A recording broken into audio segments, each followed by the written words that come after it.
Hello everyone. Welcome back. In today's video, we are going to see the famous term rich gets richer and poor gets poorer. The reason to include this sentence in this chapter is because this term comes under assets. A middle class or upper class in a society always have money whom want to invest and have to beat the inflation. So usually upper middle class they will invest in gold or real estate, buy a land, and in market the price of the land and gold will grow exponentially and become rich. Whereas in other case poor becomes poorer. This is because consumer price inflation. When a person who works for 5000 Indian rupees per month, next year the consumer price inflation will be 10%, which means the amount he need to buy food and other expenses in next year will be increased to 5500 Indian rupee.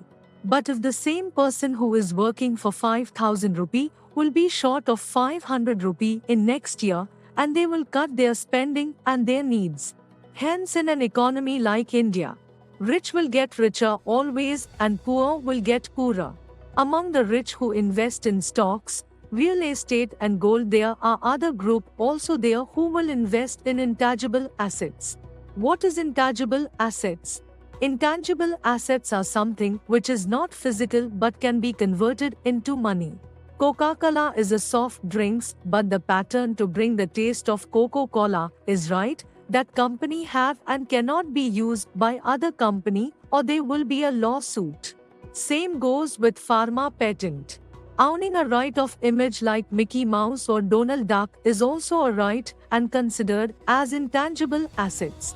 There is a concept called metaverse, which is an imaginary world. People right now buying land and assets in metaverse, which is also considered as intangible assets. That's all from asset chapter.